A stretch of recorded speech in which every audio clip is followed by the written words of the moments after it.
No spider sense? No danger? So this has got to be weird. Bullshit. Corn. Oh, something's wrong. Wait! You're not being rational! Don't! Spider-Man, don't! Morbius? What's he doing here? Why do I end up in the sewers? I don't want to talk about any goblins. I sense you're confused. I am. There's no danger, except to my brain. Well, hi there, everybody, and welcome to another episode of Weird Lore Bullshit Corner here on That 90s Spider-Man Show. If you're tuning in for the first time, first of all, welcome. And second of all, this is a part of our podcast where we talk about the Spider-Man comics, but not the good parts, or the sane parts, or the kind of easily explained parts. It's a weird thing we do in this podcast, and yeah, this is the 11th time we've done this. Welcome.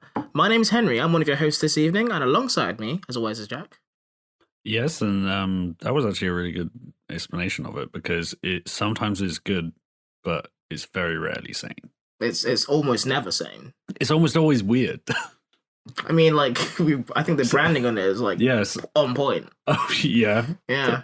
If you want weird lore and bullshit, like, you've come to the right podcast. I like that you've turned around, given that I think in our first few weird lore bullshit corners, you were like, you know, that's a very long, hard to say title. It's still, I still don't disagree with that. Mm-hmm. I just think that, like, you know what's the funny? world has gone to hell since, and I'm like, it might as well be hard to pronounce. Well, the funny thing We're all is, going to die one day. Might as well just spend a lot of time. you're like, dying right now. Yeah, everyone's you're dying right now, listener. And you're using that time to listen to this for some reason. I like to think of the weird little bullshit corner as is kind of like the Twilight Zone sort of thing. Like we're entering into, you know, the scary door. Like it's the weird little bullshit corner. Some weird bullshit happens in there relating to Spider-Man comic lore, and that's where we're going to go into it. And this episode has been something I've been kind of almost putting off because I knew that I needed to do enough research for it. And I've got to say, the amount of research I've done into this is some will say too much. I think anyone would say that. Yeah. I don't say this in terms of quality, but the research that's a good sign. was fucking academic. So thorough. It's thorough. Do you have references to everything you've done? I Is it actually, used like, the like funny thing Harvard is, law referencing the citations and bullshit? I will say that I am gonna like put some stuff either like in the podcast link or on our blog post for this, Yeah. which will have references. Great. I have quotations. Oh, look at all the studying you're doing for ostensibly no reason. Yeah. The topic today is, as I'm not sure if you actually know. No, I have no idea what this is about. Oh, really? This I kind of tried to go in cold with these. Mm-hmm. Like, the only thing this is really missing at this point is like a Jonathan Frakes or a Vincent Price, just to introduce the weird lore bullshit corner. I haven't got like an impression on me on hand, but maybe I should try and like workshop one for the next time because, yeah, it's This one is different. Oh yeah, I assume they're different. Most of the ones we've done have focused on a character or an event. Usually like the first appearance of that character, and then we just kind of run through, and then they did this other stuff. Yeah. You know, we talk about like a key thing. Like we talked a lot about the Gibbons first arc and tragic arc. Yeah, I guess that episode's out. Not quite heroic, but definitely tragic. Yeah, and that episode's outdated now because I have since read lots of stuff with the Gibbon in that. I think we're okay leaving it as it is. Are you sure? I'm 100% sure. Yeah, we've already had a Gibbon update in another episode, actually. Yeah, we've had too much Gibbon information. Mm-hmm. It's a study that's a place that doesn't need to be studied further. I think everything we need to know about the Gibbon we've already figured out.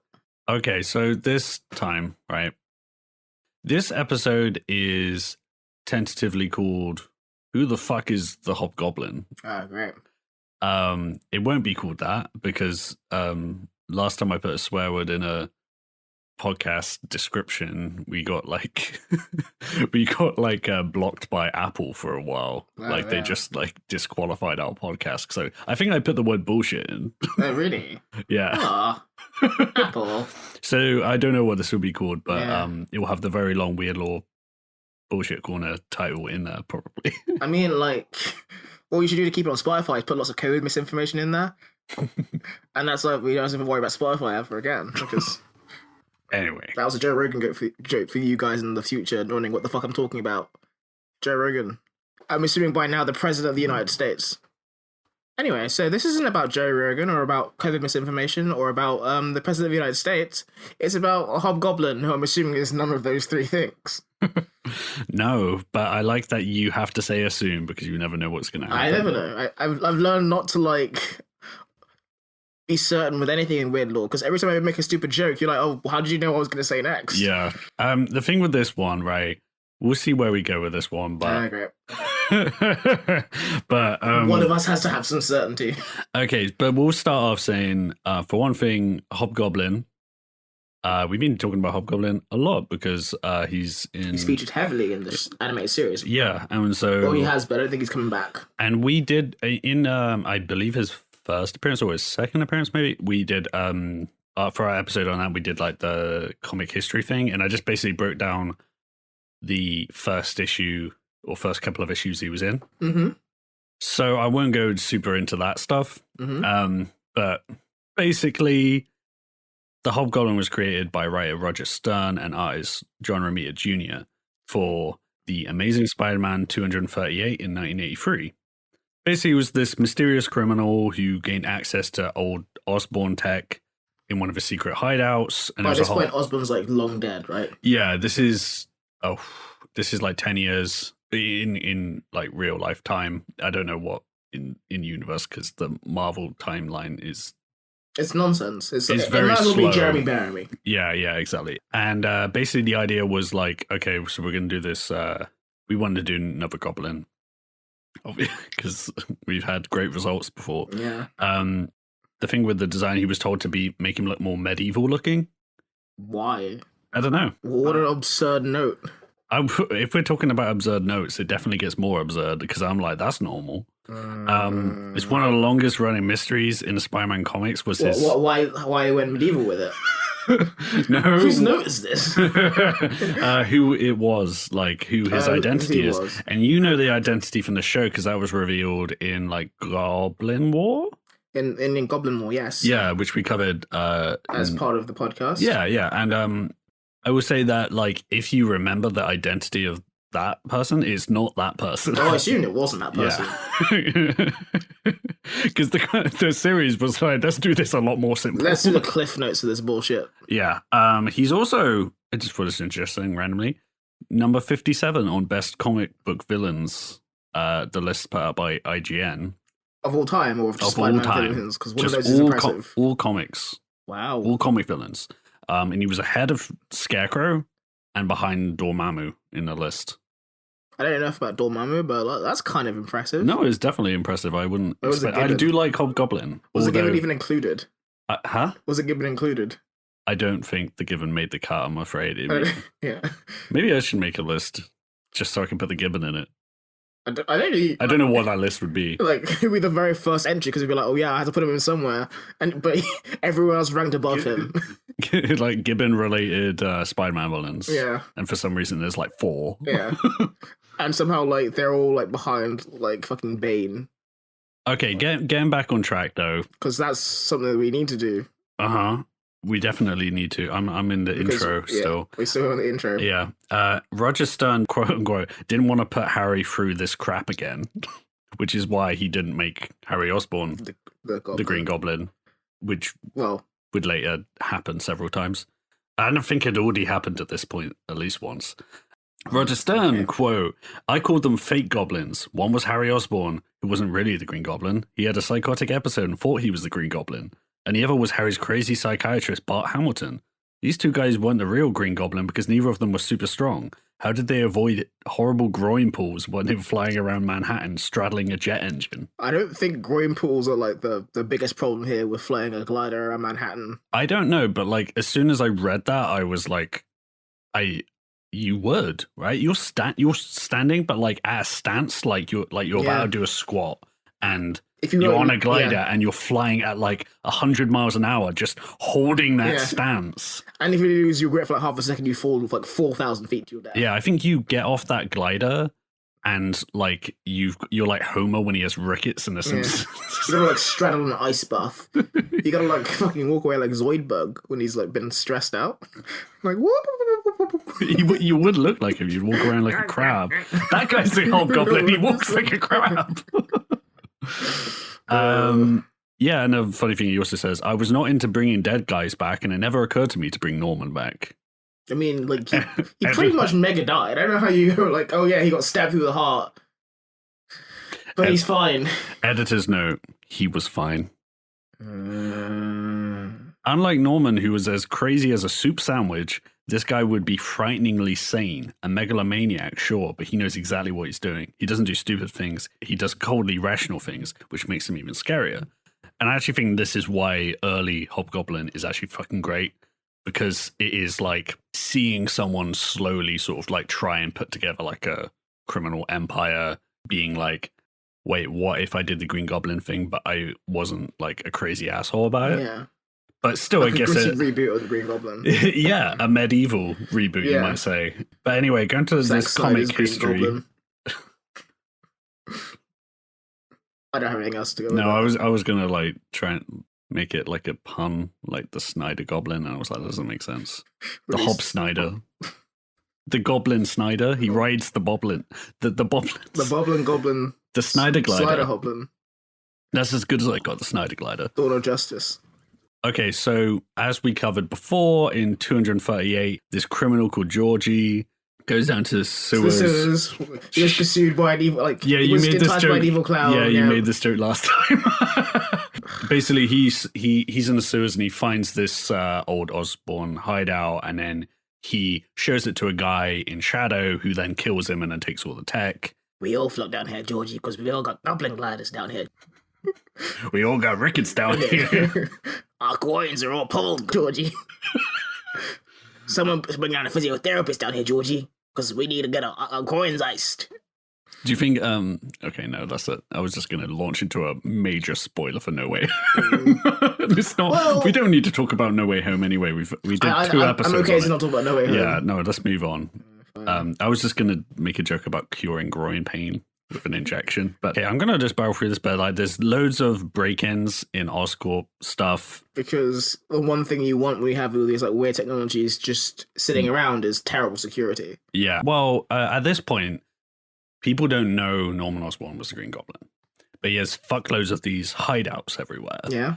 Which, and as you find out with Hobgoblin finding them, it's like, fuck, this guy was super prepared, but he didn't get to fulfill half his plans because he went and, he went and fucked around with some stupid teenager instead of like being evil. Yeah, he picked a fight with a teenager. He picked a fight with like a teenager and then suicided. Like much he like self-destructed. Elon Musk will do at some point. Do you think that Elon Musk is going to get killed by one of his Teslas at some point, and that's how we'll remember him? I think we will remember Elon Musk as more akin to Big Wheel than anyone else, really. I think he has too much money, and I think Big Wheel has too much dignity. Anyway, let's move on. I've only got 5,000 more notes to get through. In words of notes. Oh no, 5,000 separate note files. Oh, kill me dead. Basically, there's all these break-ins to steal chemicals, which are basically to give so Hobgoblin can make the Goblin Serum, because he's got all the tech, but he's not strong or anything. Because his groin is just on fire. Yeah, exactly. So he's like, like putting ice on his groin all the time and having a rough time of it. And Spider-Man finds out that there's this guy called Lefty Donovan, and that's the guy who's been doing all these break-ins. So he's like, okay, that guy's obviously the Hobgoblin. And maybe we can edit in like a every time a red herring comes up, because there's 2,000 of them. I can't tell if you're being like hyperbolic. There's actually 2,000 times you have to use this one soundbite in this already like 4 hours long podcast. There's this mystery with the Hobgoblin's identity went on so long that I think there are a lot of comic fans out there who like the Hobgoblin who might not know who he is, or they know who he is, but they don't know how they knew that, because they probably just went on the Marvel wiki and looked at real name, because that's a lot easier than reading this. And trying to understand it through text. Yeah, because it's over like a decade? Imagine like 15 years? over a decade and being able to come up with an answer. Okay, a mysterious figure mixes chemicals per Osborn's notes, blows up in his face as it did with Norman Osborn. Yeah. He goes to the hospital. He's got burns all over his face. How's his groin? Well, he don't know. He's in a hospital bed. Maybe it's mainly for the groin. Yeah. And then the house he was in gets burned down because of the evidence. He breaks out, goes to the house, goes into the basement and finds all this equipment there. And he's like, oh, right, I guess I'm the Hobgoblin. And then just puts on a suit and then goes out and everything. In the meantime, the real Hobgoblin is watching, being like, aha, I'm glad my hypnosis machine worked well. Yeah, you gotta have one of those. Yeah, and then which is also like, I think that hypnosis machine is actually something that was used by this like random ass like Stan Lee issue, but then the person behind that was technically Norman Osborn. What do you mean technically? Was and he was like he had his fingers in a lot of pies, you know. Oh yeah. And then so basically the Hobgoblin's got hold of this machine. Is like, oh, this is actually a pretty good idea. I should use this, and he uses it to basically get Lefty to expose himself to these chemicals and to test the Goblin formula, and then it doesn't go particularly well. Yeah. But then Hobgoblin's like, well, weren't me. And then he has this guy hypnotized to be the Hobgoblin. Yeah. Like a Manchurian candidate kind of thing. Yeah. He goes on a rampage. Spider-Man fights him, unmasks him. This is the first of many unmaskings that are bullshit. He unmasks him and he's like, oh shit, it's Lefty Donovan. But then it's like, wait, how is he strong? Like, where's he getting superpowers Why is his from? groin so powerful? I punched him in the dick 500 times. He did not mind. I broke my hand punching him in the dick. And then he flies away, but he loses control of the glider and just like smashes into a building and then explodes and dies. All that was left of him was his groin. As he's dying, like one of the last things he said is his boss doesn't want him to talk. And then his glider is like remote controlled to just smash into something and he dies. Okay. The real Hobgoblin is watching and is like, dope. Cool. Test run. Murder. Great. A few issues later, Hobgoblin blackmails a group of like rich people who go to the same club for various things. And it's like, this is how Harry finds out, I believe, that his father was the Green Goblin. At least at this point, that's what we think. Okay. I'm just like protecting myself from angry fans of Spider-Man, not the show. We don't have any of those, but I mean, I wish they would come and like talk some shit about the internal logic of our podcast. Yes, please. Which there is plenty of. Well, it's all based on internal logic. It's like the unique selling point of the podcast is that like we're in like that 90s Spider-Man show, a podcast about Spider-Man animated series, which is all internally logical. The second that something becomes internally illogical, we actually stop the podcast and Jack edits it out afterwards. It's a very tight process. All right, so Harry is basically being blackmailed with proof that his dad was the Green Goblin. Sure, that's the way to do it. And he gets blackmailed. He has to go to this club. And then when he turns up, he sees there's a guy called George Vandergill there, who's this like corporate dude. Jonah Jameson is there. Roderick Kingsley's there. He's like this fashion business guy. This guy from like Roxxon Oil. Kingpin is there. Like all these shady people or just people, business people. And all those people there, they're like, oh shit, it's fucking Harry Osborn.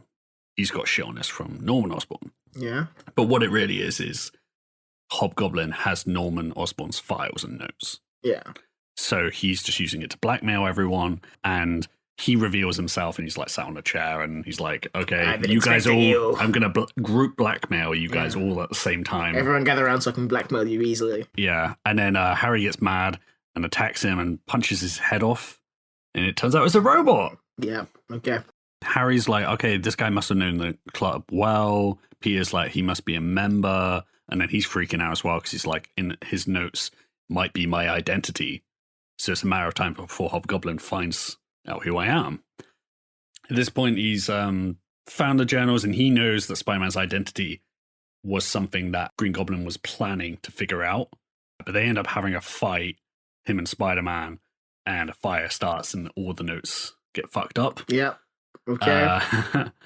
And then in issue 251, you have like a cover of like the issue, and all these images will be on the blog or whatever, but the cover of the issue is Spider-Man holding the Hobgoblin mask and it says endings. This is a lie. is meant to be herrings. Specifically the red ones. There are so many covers which look like it's the end of the Hobgoblin things. Like things like Hobgoblin on the floor without a mask on, Spider-Man holding a mask, Spider-Man head in his hands going, I can't believe it was him. And then almost... It's like not 3 of 10. Every single one of them are a lie for the next like 15 years. Yeah. Basically, in that issue, they have a fight in a battle van. Green Goblin made a battle van that he never used, which I find That's sad. really amusing. I guess his groin's getting sore from all the Yeah, exactly. You got like, you know, he's got Why the not just seat use a with car like a he's got regular like a heated seat massager for his groin. Yeah. It's got like a button he presses and like an ice pack comes out and like ices his groin. Yeah, ice from the top, heat from the bottom. Yeah. It's perfect groin repair. Ah, yes, that's good old groin repair right there. The groin goblin. Is I the groin goblin? I'm the first goblin to have no groin issues whatsoever. The groin is the most powerful part of my body. I was bitten by a radioactive groin and now I'm unstoppable. Anyway. Spoiling with a porn parody. Oh my god, so much of this episode is going to be me going, and then looking at just a wall of text. And then me saying the word groin. Yeah. And then I'm like, groin? Groin. They crash the battle van into the water, and then Spider-Man ends up retrieving the mask, and that's it. Okay. So he does find him out. That wasn't a lie, but he doesn't know who it is. And Hobgoblin, he's like, oh, I guess he's dead. A few issues later, comes back, does crimes. Ice's groin. He was icing his groin for like 5 to 8 issues. Just like, he's like under heavy gunfire. He's just like, can you guys wait a second? I've got to ice my groin. In Amazing Spider-Man 260, Hobgoblin attacks Harry for his father's journals because he thinks he has copies. He ends up working with this crime boss called the Rose. Harry's like basically like his wife gets kidnapped and he's like, oh, okay, I've got to like bring this journal I found to the Hobgoblin. And there's this whole thing about it. And then it's at this point that like you start having even more I'm not going to say red herrings because some of them, well, one of them is true. But basically Flash Thompson starts having like this whole breakdown because I think this is before he's an alcoholic. Oh, yeah, of course. But he goes through a lot of shit, actually. I guess this is post-Vietnam. Because he goes to Vietnam and he comes back and then like he has like a Vietnamese girlfriend who like lives in New York with him, and then like he's like becoming like this abusive boyfriend, like shouting at her all the time and jealous and everything, and he's acting weird. And at the same time, Ned Leeds is like being weird too. And Ned, why is Ned Leeds being weird? Ned Leeds, I should point out for anyone who knows Ned Leeds from the movies, this is a different character, and he's like a journalist for the Daily Bugle. He's older than Peter, and he's dating. He's not the CEO of porn. Ned is just like an investigative journalist for the Bugle, and he's also with Betty Brant, who's Peter's first girlfriend. Oh, there's a receptionist at the Daily Bugle. Yeah, and she later becomes a reporter at the Bugle. So they're dating, and then Ned is being like a shitty boyfriend as well. Mm-hmm. At this point, like Flash and Betty become kind of close, and then like that makes Ned angry, and they all have this huge argument. Flash finds out his girlfriend has left him, and then like minutes later, you see the Hobgoblin go on a rampage and then kidnap his girlfriend, and you're like, wait, what's going on there? Maybe he's just racist. Maybe it was Mark Wahlberg. I'm gonna keep a Vietnamese girl, bro. So beating him up in public. Amazing Spider-Man 276, you got a front cover with Hobgoblin being led away by the police, Spider-Man with a mask in his hand, the text, "The face beneath the mask, at last." No. Flash visits his girlfriend in hospital. He gets mad. The press are there. He talks to the press and says the Hobgoblin is a huge coward. Yeah, that's the move. He then like goes about his day and then meets someone surprising. He's surprised by a mysterious figure. Scene ends. Spider-Man, meanwhile, he goes and fights Hobgoblin in this warehouse. Everything sets on fire because that always happens. And then he unmasks him and finds out it's Flash Thompson. Ugh. But it's not really. Police find all the equipment hidden in his apartment. But then at the end of the issue, we see the real Hobgoblin is still in the shadows, like, haha, I framed him. And then What kind of weird endgame was this? Flash is in jail for a while. And then he has, like, apparently, like, no memory of what happened. He's just like, oh, I just woke up like this. A mystery man recreates the Green Goblin formula again, but this time, like, does it, like, through, like, stepping through a membrane, so, like, he's, like, partially protected against the gas, so he doesn't go, like, cuckoo bananas like Norman did. But he does stay a little bit too long. Cooks it over a little bit. Yeah, and he comes out and he's like, sick, I'm strong now, so now he's a real problem. Look at what I can do with all these things with my groin. I can open doors with it. He just thrusts for like 4 hours straight just to test it out. Yeah. Meanwhile, Ned leaves Betty. Mary Jane is like working as a model for the Roderick Kingsley guy, so she knows him. He's seen talking to the shadowy figure holding a pumpkin bomb. And then this same shadowy figure in a civilian identity that we don't see then meets MJ on the street, and they seem to know each other, but we don't see who it is. So we're like, okay, so MJ knows him, and this guy's working with Roderick Kingsley, the fashion guy. Can you... For anyone, like, I was going to say, for anyone listening who can't see us, so everyone, because this is a podcast, yes. Yeah, I have a wall behind me that's just, like, a corkboard and strings, like, everywhere, because I'm just, like... There are jars of piss all over our studio because he hasn't left this room in weeks. Yeah, and the funny thing is, you could also just Google who is the Hobgoblin. But you don't know how to trust that. No, I need to know. I need to get crack deep. the case. Robbie Robertson, hero, father to us all, finds evidence that Flash isn't the Hobgoblin, but this is the point where is he on like death row and he's about to be executed? Well, he's in jail, but he's broken out by Jack-O-Lantern, and I mentioned Jack-O-Lantern before, right? Can you tell by the way my body is like losing its soul by the second? Yeah, there's a few Jack-O-Lanterns, but at this point, Jack-O-Lantern is a mercenary called Jason Macendale, and I swear this is actually relevant.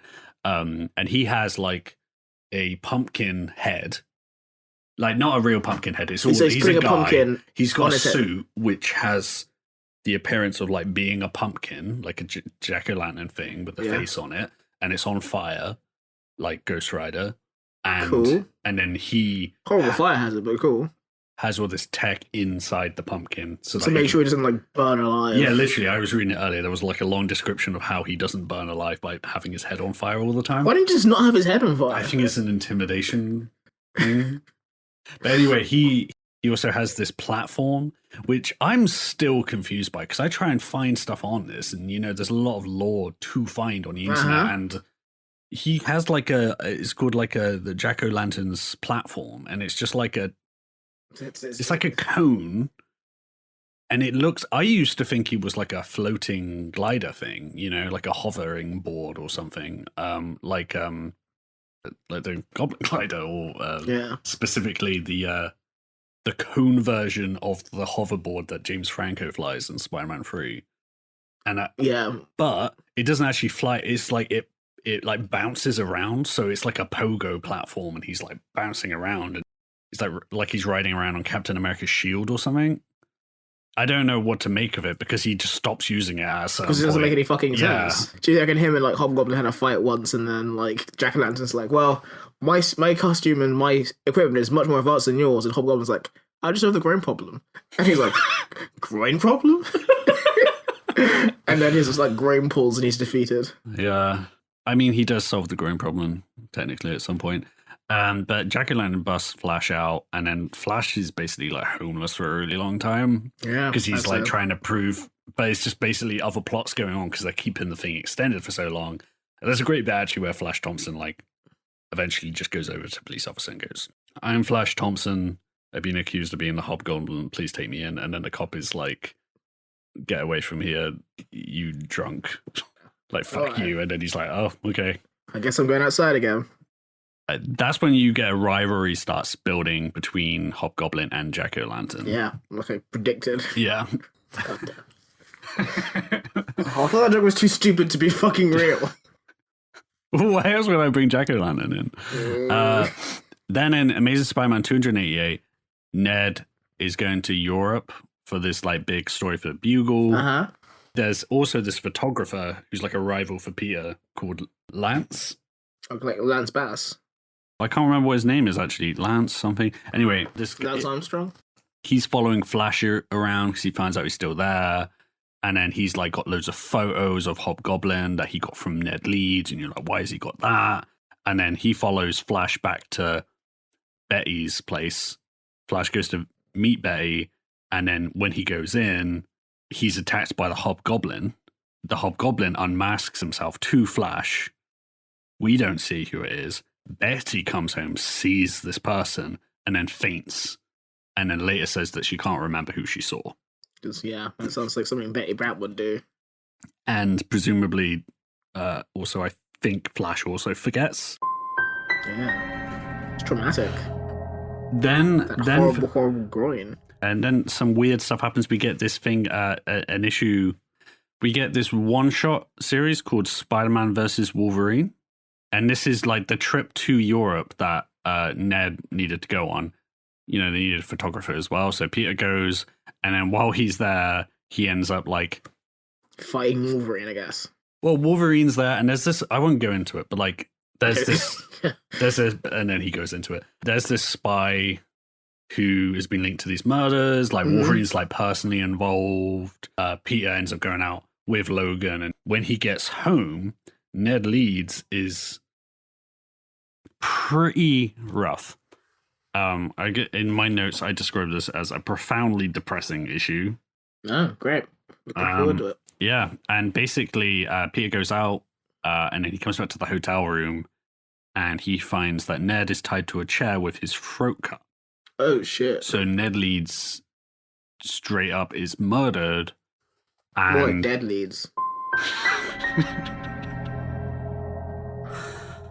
Yes.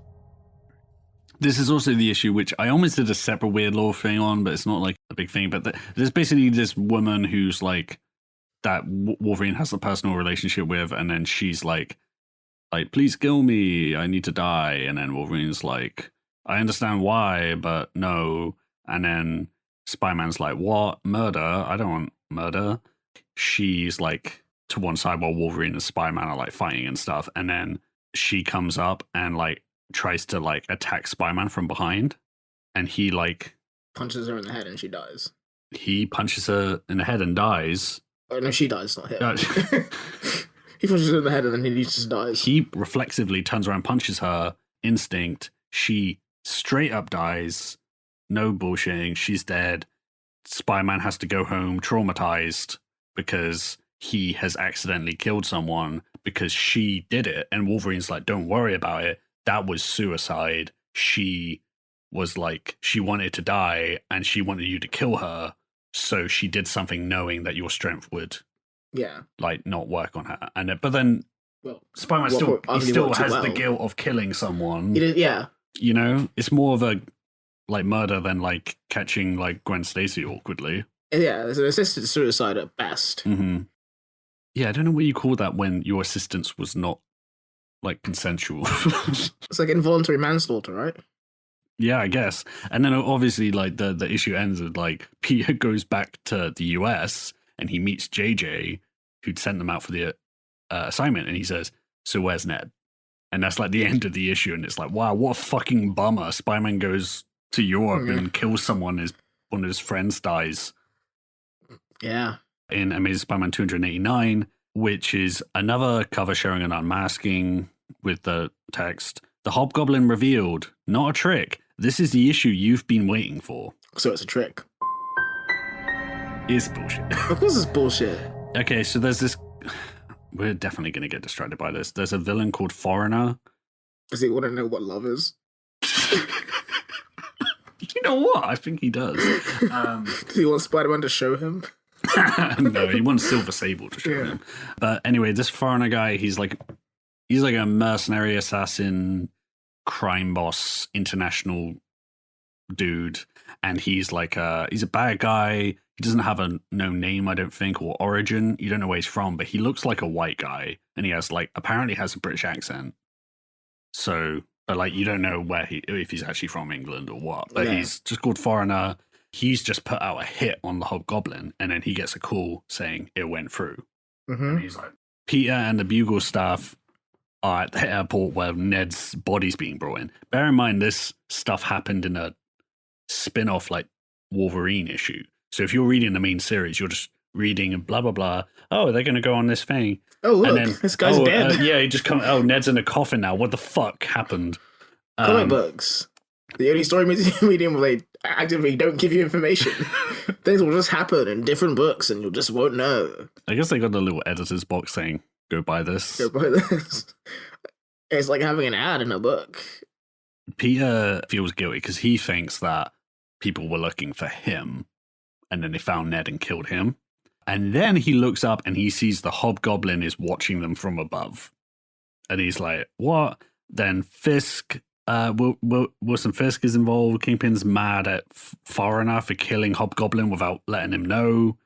And then he's like, oh, Foreigner must know the identity of the Hobgoblin, just like I do. And then he puts a file together on Hobgoblin's identity and he gives it to Spider-Man because he's like, it's one of those Kingpin moves. If you help me with this, I won't have this bullshit to do with it anymore. I can do my bullshit. Betty is going nuts as well because she's like, she thinks Ned is still alive because she just can't deal with this bullshit.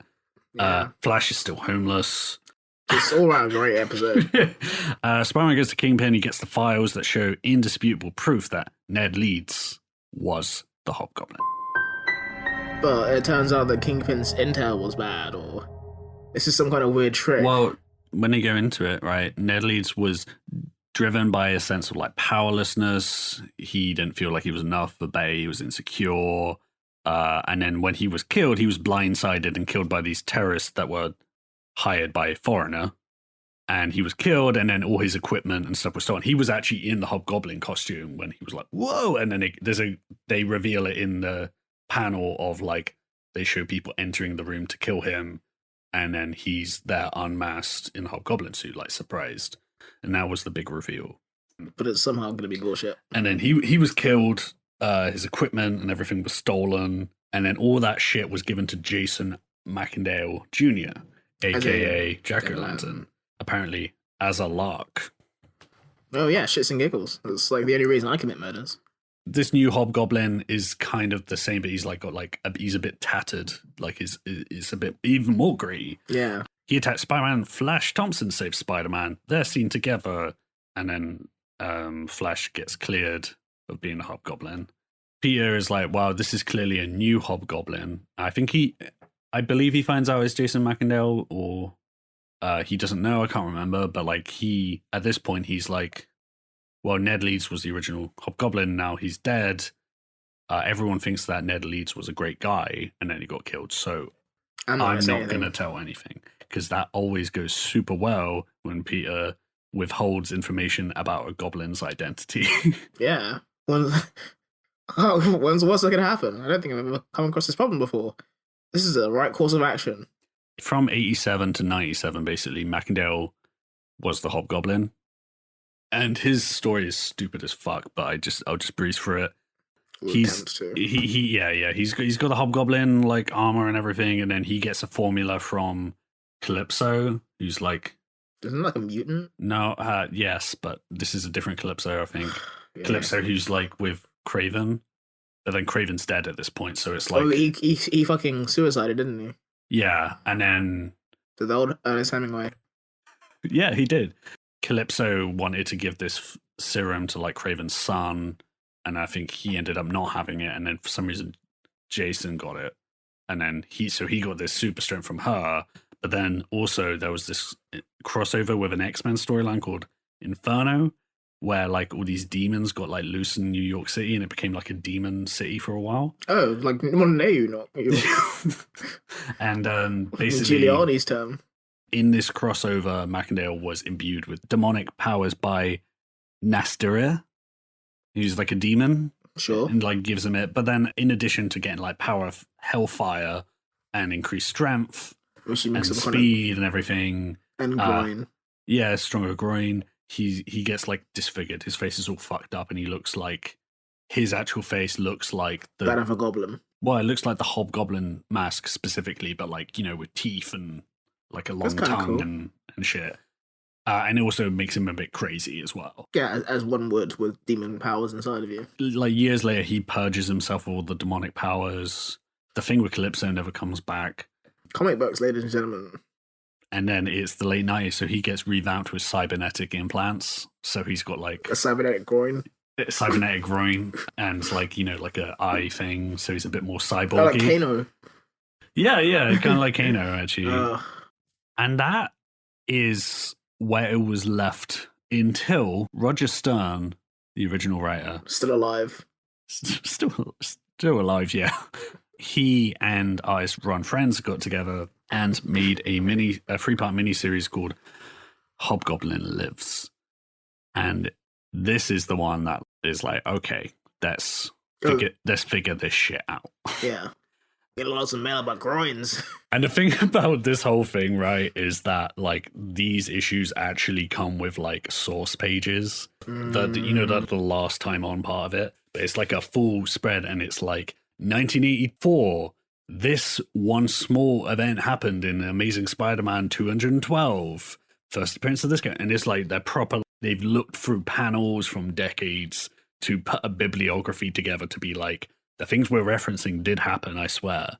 Which is a very weird thing, to be honest. But It's perfect that that's on this episode of the podcast, though. yeah, I'll post them on the blog as well, because it's so much detail to like add. At this point, Jason Macendale is like on trial. Mm-hmm.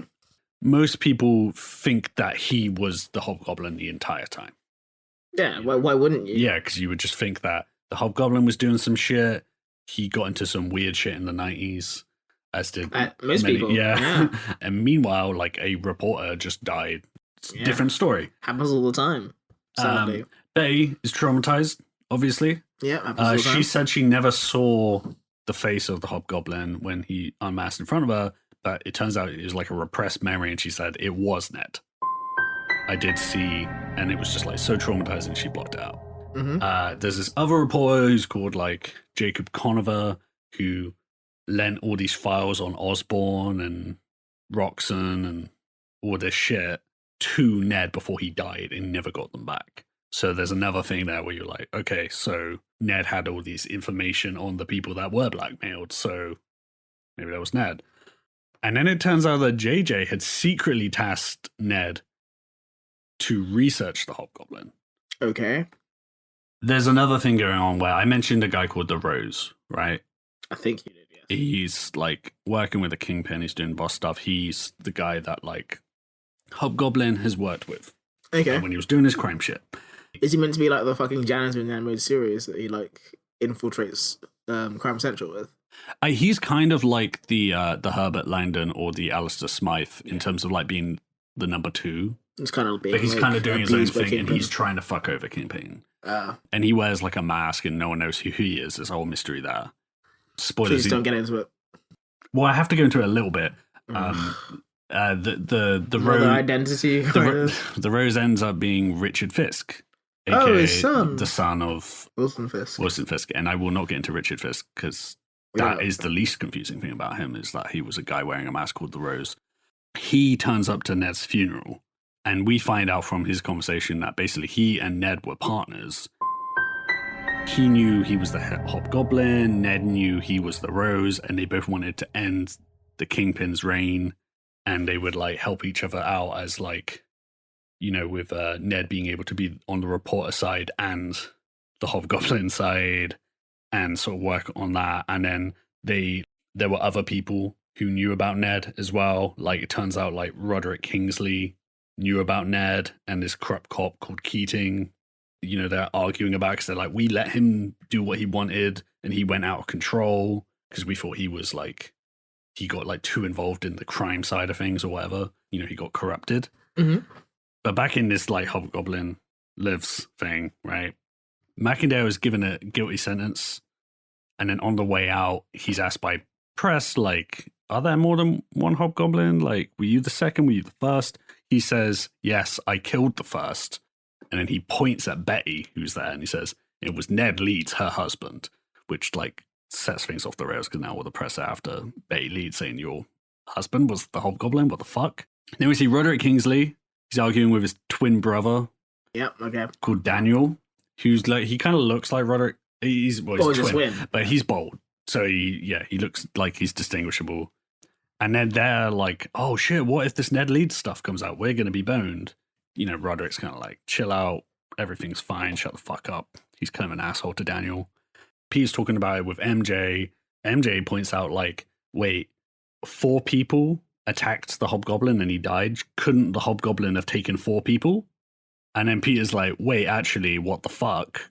Those were just henchmen, and then they managed to kill him. How did they manage to pull that off if he was the Hobgoblin? That doesn't sit right.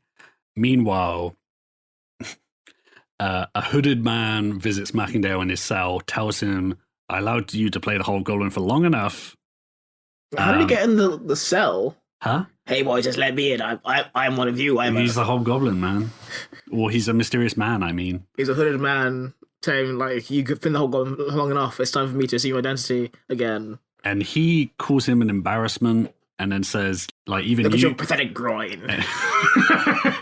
He says, even you were fooled by my ruse of Ned Leeds being me and all that shit. And then he uses his finger blaster to incinerate him. And Jason Mackindale is a smoking pile of bones now. Oh, yeah. That's how everyone wants to go. And then he goes into the woods, finds a stash, suits up again, goes to visit Daniel Kingsley, the bold one, and threatens him and says, like, fuck you, you're going to do what I say, we're doing a hostile takeover of Oscorp.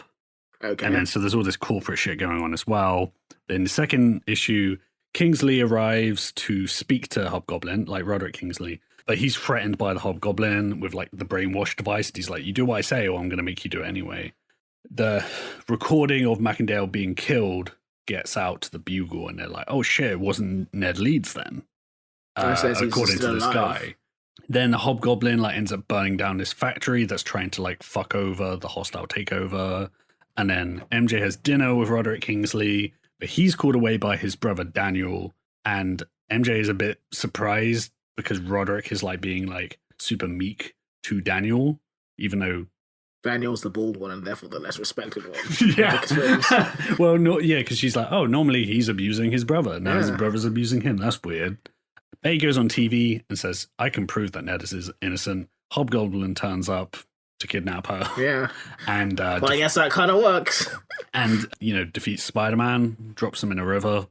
Yeah, that's the move. And then in the third and final issue, Hobgoblin sort of takes Betty back. Roderick Kingsley's there, like, all nervous and shit. He's like, I don't want to be involved in all this crime. And then Betty is like, I have these notes on Ned that can incriminate you.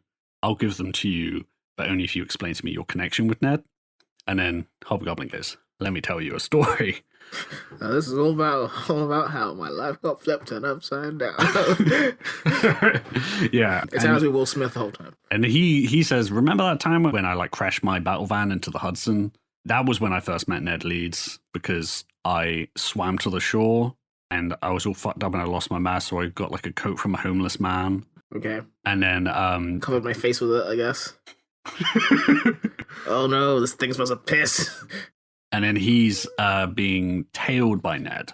But then he catches Ned and interrogates him, uses the brainwashing machine on him to get Ned to work for him. He has Ned steal corporate files, act as a stand-in to make Richard Fisk think that the Hobgoblin is Ned Leeds, and therefore he can trust him so that he can make an alliance with the Rose. Okay. Eventually gets bored of crime. The Hobgoblin. Yeah, so he gets all of the fighting and shit. So he then starts getting Ned to be the Hobgoblin to fight people as well. He outsources it. Yeah, he outsources, and he gets the Ghost Writer, I guess, equivalent. He freelances it. Yeah, if he gets on Fiverr. Yeah, so Ned is on probation. He gets involved in the whole gang war that happens. Then he sees that Flash insults him on TV, and he's like, oh, fuck that guy, frames Flash, like, drugs him, puts him in a suit, and then when him and Spider-Man are fighting, an explosion goes off, and he's like, I'm going to get the fuck out of here and leave this costume guy here. This war veteran. Yeah. Thanks for saving our country. But then what happens is Ned, because of all this hypnosis all the time, Has a psychotic break, I guess. yeah, he becomes increasingly erratic, and Because his brain is broken. and then Hobgoblin's like, well, maybe if I let him do some journalist stuff, he'll chill out. I guess it's kind of like a work relationship. Like, I'll let him do a little bit of what they want. Yeah. He lets him. What kind of work relationship is that? Yeah, I'm just psychologically abusing him, but if I let him like not be abused for a while, I'm sure he'll be more susceptible to my abuse later. Does that not explain half the managers you've had? Not half. maybe 3/4. So he lets Ned like trade some shit with Kingpin to find out stuff for his Europe assignment, which is how that shit starts off. Okay. But he gets too erratic. Oh yeah, because of all the brainwashing. Yeah, because of all the brainwashing, all the brain damage. Hobgoblin's like, fuck this guy. Maybe I shouldn't psychologically abuse him anymore. I'll kill him, but I'll also use his death to fake my own death. So he kills him. He kills him by leaking the identity of the Hobgoblin to the underworld. Yeah. So that eventually someone is going to try and take him out. And that person just happened to be foreigner who was like, oh, fuck Hobgoblin. I hate that guy. Yeah. Let's kill Ned He's caused me Leeds. lots of heartache and pain. I don't know if I can face it again. And then he sends a package to Ned Leeds, which has a copy of the Hobgoblin journal thing. Yeah. And then like the Hobgoblin costume to sort of trigger the brainwashing so that Ned goes, oh, okay. And then puts on the suit, goes, I'm the Hobgoblin. And then people come in and kill him. Yeah. Okay. But then they kill him and then they like... Okay. So that it just looks like Ned Leeds. At this point, then Roderick Kingsley comes in with a gun.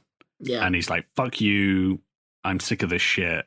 But he's like taken out immediately. Because it's fucking the Hobgoblin. And then Spider-Man turns up and he saves Betty and he webs Kingsley to the wall because he's like, fuck, you were helping this guy, fuck you. And then he's like, okay, I'll go after Hobgoblin. They start having their big climactic fight. Roderick Kingsley then starts like confessing everything about him helping the Hobgoblin to Betty, and Betty gets out a recorder, to get all that shit down. All leading to the point where we have two reveals at the same time, which is Spider-Man defeats Hobgoblin and unmasks him to reveal. Do you have an idea of who it is? My brain stopped working about half an hour into this. Give me a guess. Come on. Daniel Kingsley? No, but close. Roderick Kingsley. Roderick Kingsley. And Daniel Kingsley is actually Roderick Kingsley in disguise. Yes, because at the same time you get the Hobgoblin mask taken off. And the Roderick Kingsley mask taken off. No, even better. The toupee is taken off. Oh, shit. Because you got these panels side by side. But he takes off the toupee. And it turns out he's basically part of the subterfuge was Daniel Kingsley repeatedly putting on this toupee to pretend to be Roderick Kingsley in certain situations to give... like a prestige thing. Yes, exactly. So that they kind of... Roderick Kingsley could be in the same room as Hobgoblin repeatedly, and Daniel Kingsley could be in the same room and no one would guess. Well, I mean, the idea is the readers wouldn't guess, but like also in real life, people wouldn't guess because of the toupee shenanigans. Yeah. And then he is... What an evil toupee. So it's actually like Roderick fucking over abusing his brother and making him wear this toupee. He's arrested and he's put in the same cell where he killed Macendale. That's good to know. And then Spider-Man leaves a tape recorder, and the tape recorder just says like, oh, hi, by the way, enjoy your cell. Here's a recording of your own voice. And then it's a recording of his own voice telling Macendale that he's an embarrassment. Oh, yeah. So it just ends with like Roderick like freaking out and getting really pissed in his cell.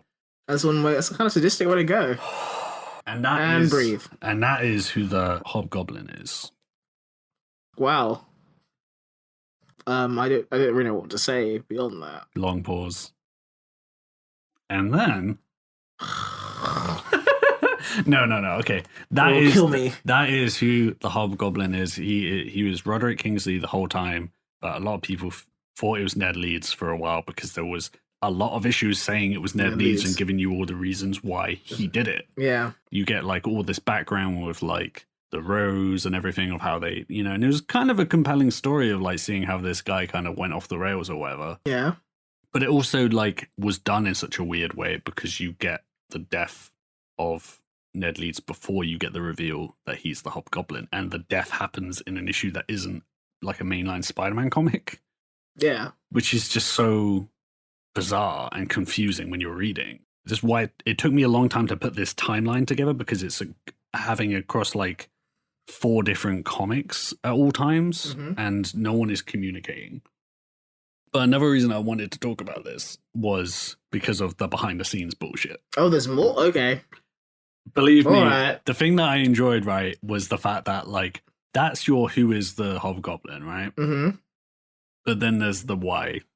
Why have any of this? Yeah, why did this happen in this way? And I found some really fun quotes about it. Or the BS behind the BS. Yeah, there's a lot. There's so kinds of bullshit. There's like the office politics in these Marvel comics were completely insane. Okay. I will say, like, as an addendum to this, right? There are other Hobgoblins. Right, I assumed there'd be probably a lot more that you haven't covered that didn't have anything to do with. Do you remember Ben Urich in the Daredevil TV Yes, show? how can I forget him? Ben Urich in the comics, he has this nephew called Phil. Phil finds one of Harry's old Green Goblin hideouts in the 90s. Sure. And he takes the Goblin formula and he basically uses it to become a hero. And they did this short Green Goblin series of this like young teenager being Green Goblin and being an anti-hero. And it got cancelled, partly because it wasn't that great. Yeah, that's the move. And What you gotta do? and then he ends up just giving up being Green Goblin. Yeah. But then later, Hobgoblin is seen investigating an old Oscorp player, and he finds this whole thing, and it's like, oh shit, there's a flaming energy sword. This is badass. But Phil Urich is also there trying to retrieve the gear, and then he uses this sonic laugh thing he got from the Goblin serum to like subdue the Hobgoblin. And then he gets the sword, and then he kills him, and he's like, I'm the Hobgoblin now. Look at me. I'm the Hobgoblin now. Should also point out that later it was found out that this wasn't Roderick Kingsley, it was Daniel Kingsley. So another switcheroo where just Daniel just like dies. What was he even doing? I think he was, I can't even remember. I guess he was probably more on his brother probably got him on some bullshit again. I can't remember. But I mentioned that because that's how Ben Urich becomes the Hobgoblin. Well, and then Phil Urich, you mean? Phil Urich, sorry. Ben Urich is I not can't the- believe you're correcting me, but thank you. I feel like you've had so much information, I have to help you. Yes, Because please. you have so much Hobgoblin information in your brain that it's like, you stop functioning as a human being and has to kind of like nurse you back to sense. Hobgoblin! Hobgoblin? No. He's not the Hobgoblin. I'm not the Hobgoblin, and neither are you. Am I not?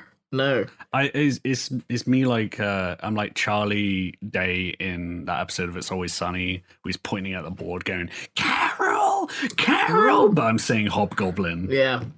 I mean, like, you're coming up to Charlie Day's levels of unhinged at this point. Ben Urich becomes an operative of the Kingpin as Hobgoblin. He has wings on his back, so he doesn't need a glider. Fake wings. That's how you solve the groin problem. Yeah, exactly. Yeah, he figured it out.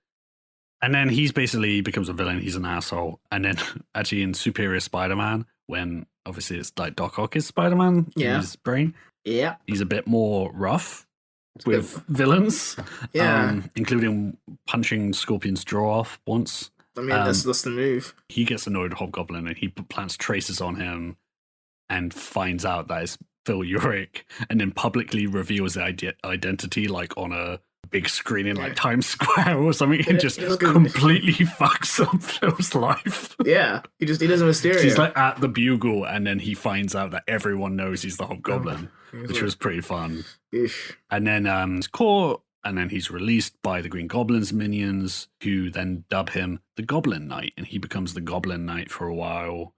The actual Hobgoblin fights. Oh my god! Okay, I'm gonna read this note because I'm like, I don't even remember reading this, but I wrote this down. The actual Hobgoblin fights the Goblin King and is killed. And I think the Goblin King is Norman Osborn at that point. What? Because there was a whole... What, Norman Osborn? Yeah. This is a lot later on. Oh, so it makes more sense that Norman Osborn is alive. We'll get into how Norman Osborn is alive along... But this is decades later. This is like 2010 or something. And Hobgoblin fights Goblin King and is killed. And you're like, oh shit, Hobgoblin's dead. Like the OG Hobgoblin. I thought he was in jail. Well, he gets out. And then Urich like checks, and then he's like, he checks like who it is. Yeah. And he says it's actually Roderick Kingsley's butler, Claude. Of course it was the butler. Sir, are you sure you want me to go out in this goblin costume? My groin's not nearly powerful enough. And then he kills, Very well, he sir. destroys the body so that the Goblin King doesn't suspect anything. And then eventually he takes the crown of Goblin King. But then later on, Hobgoblin, like the actual Hobgoblin, fucks up all these goblin dudes, all of the Goblin Nation. And then you know, Assume I don't know. and then Phil Yorick is later killed by Norman Osborn, who Is alive. rips out his heart using the Carnage symbiote. Let's just move right on from that. This is not even like talk about that. Oh, okay. And then we got some addendums, some last. So more addendums. Yeah, more addendum. That was like because that's like the story. That's another Hobgoblin comes in and then he dies, right? And then that's the third Hobgoblin because the second one also came in and then died. So now you just got like Roderick Kingsley's Hobgoblin. Ned Leeds later comes back as a clone. Mm-hmm. Because there was this whole thing called the clone conspiracy where a bunch of people came back as clones, but then was it the clone ultimate off that? But these guys all died. Like all these clones, like Died. like degenerated. Like Yeah, turned to as dust. clones are want to do. Yeah, they do that all the time. So he turns a clone, but then turned out he'd survived, and it was like, oh shit! And then he tracks down Peter, and then Peter's like, "Fuck, Ned Leeds, but I know he's a clone. He's gonna die. I shouldn't tell Betty." And then Ned like disappears, and he's like, "I know he's gonna die because he's just a clone." Then Betty gets pregnant, and then Peter's like, "What the? Oh, you're pregnant? Who's the father?" And then she's like, "Ned, I swear I'm not crazy." And then he's like, "Fuck, actually, You just fucked a clone. You just fucked a clone. Yeah, clone Oh fuck. shit! He's gonna get turned to ash. You're gonna be super traumatized again." Yeah, And but I can't tell you because that's I think something Spider-Man would know. but it turns out that Ned is not a clone, or he was a clone, but this is not the Ned clone. That's even more confusing.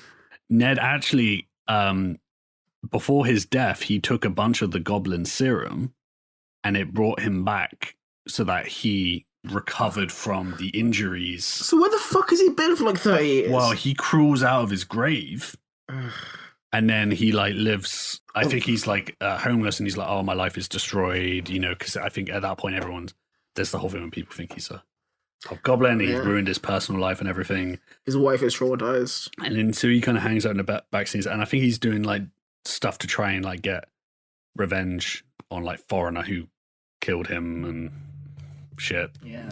But then that story ends with Ned and Betty reuniting, and then it'd be like, oh, it Get it actually on. is Ned. Ned is actually alive. Let's just get Now it on. she's pregnant. So happy ending? Question mark. I guess for Ned, who is alive now, just around, Yeah, he just had a really bad time for a while. and then like his clone is somewhere like I presume dead by now. Yeah, his clone would have died. It was just Peter's assumption that it was a clone because he's like, well, I just saw a clone of that guy like a few months ago, so it's probably that clone. And But he no, should have it's known like- it could have been a reanimated corpse. I feel that's on Peter at this point. Yeah, Yeah, he should be an expert on clones now. yeah. And so it will be in a bonus episode on our Patreon that will go into the question of why is the Hobgoblin? Why did any of this shit happen? And that'll Yeah. be on our Patreon feed for anyone who wants to subscribe to that. Sometimes some things aren't Hobgoblin related, and Yeah, this is Therefore- nothing to do with the Hobgoblin. This is inner politics of. It was just like it's just funny. It's just funny Yeah. shit, and we'll be talking about that over on our Patreon. fantastic. So if you want to check that out, go to patreon.com/that90sSM show and pay us some money, you cheap fucks. But now I need to ask you, as always is the case, what's your rating for Hobgoblin? It's a G. A G. G for goblin. G for groin. G for god damn it, I wish I hadn't even tried to name this idea. G for great, that's over. Mm-hmm. G for everything. Not G for general audiences. Definitely with general audiences. or guidance of any kind. Yeah. But the good guidance would be to just not do this. Just to clarify, this is the first rating we've got, which is worse than an F. Yeah. Because I'm assuming you're also going like not numerically, alphabetically, like it's a worse grade. I guess that's also true. Okay, so Yeah. so this is our worst weird law we've had.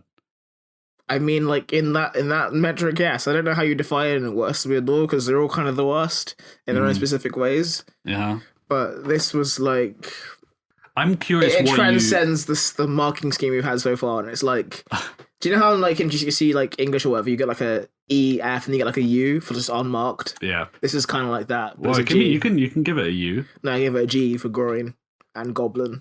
Okay, sure. And so I feel like I want to ask your general thoughts on it. G for general thoughts as well. Yeah, because I've done a lot of talking about stuff at you. So what do you think of this whole sort of mystery saga of Hobgoblin? I mean, it would be it's definitely mysterious. As far as mysteries go, it was like lots of twists and turns. But at some point, like, you kind of lose your reader when you're kind of like, well, this is the answer. No, it's not. Here's the answer. No, it's not. And it's like, okay, get to it. Yeah. It's like the episode of The Simpsons where Lisa becomes like, was it prom queen or something like that? She gets that crown. And like, Custer's like handing her the scepter, taking it away again. Like, here you go.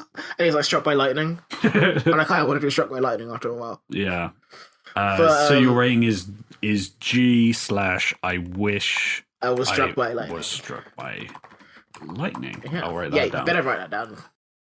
So I've got something new to kind of like show you this time around. So usually, you know how we kind of like go, please email us at thatnicespidermanshow@gmail.com. You should definitely do that, by the way. Someone actually did that.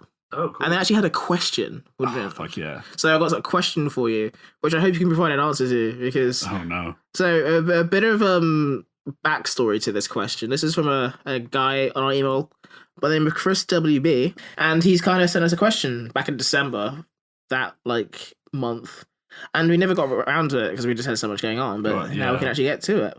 Well, I want to read the email. Some of it's not going to be topical anymore, but we might as well just go to it. Oh, right, okay, yeah. So yeah, it starts. We will read out your email within several months. Hopefully within the year. So in this case, not. We'll try better next time.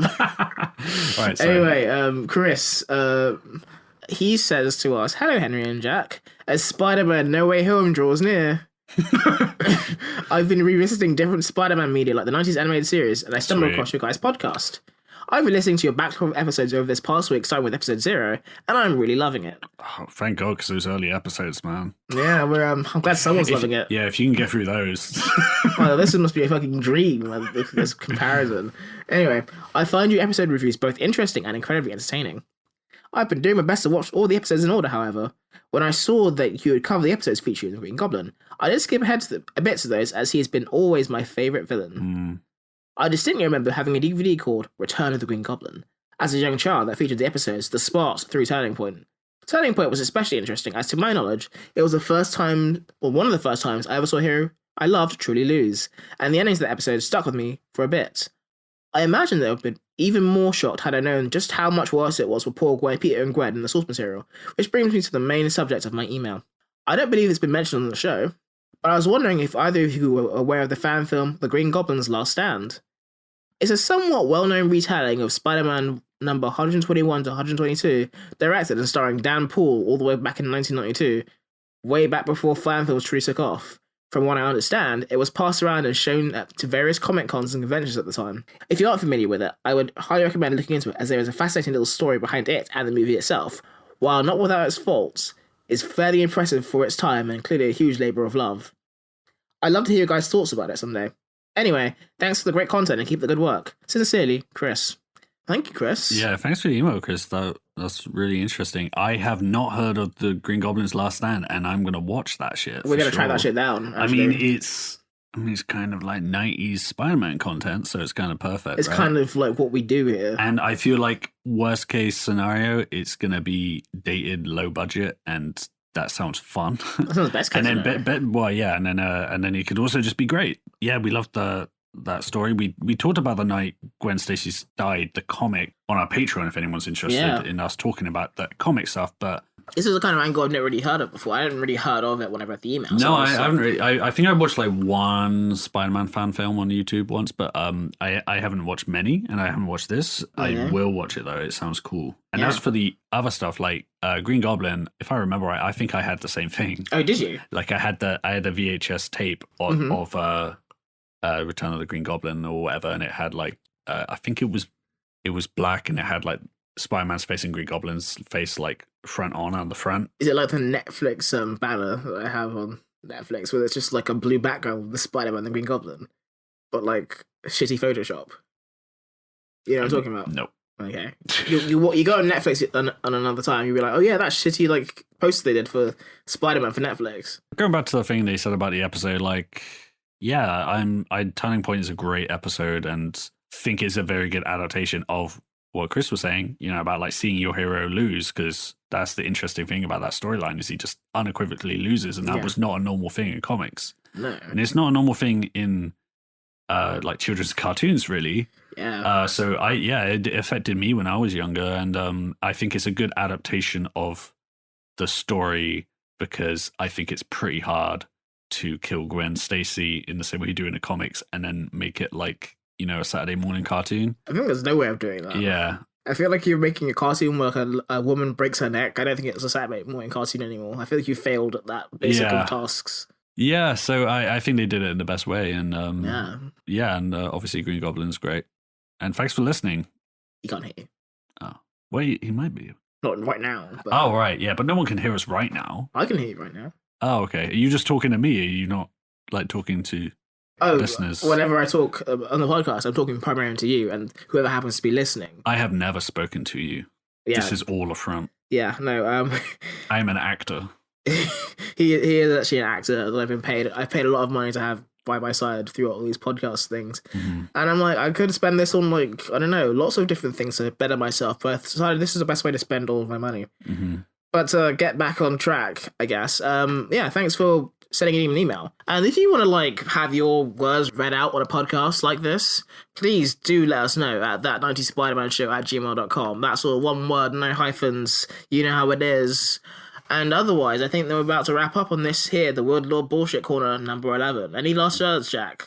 Words, even. We'll see you when I see you, because I have no clue when we're going to be able to record the next episode. Yeah, it's been a weird time in that 90s Spider-Man town. We've had a lot to deal with, and we love doing this as much as you love listening to us. Well, hopefully about the same, but we've had probably more. Probably more. You know, we've had a bit of a difficult time, but we hope to give you content as much as we can. I hate the word content, but you know what I mean. And don't use it then. Stay patient with us. We'll be back soon with more episodes of That 90s Spider-Man Show and other things. We like talking about stuff and we like talking to you, so we'll be there soon. But in the meantime, we hope you enjoyed this episode of Weird Bullshit Corner. And from us here at That 90s Spider-Man Show Studios, that's all, folks. Stay patient, true believers. And go about your lives.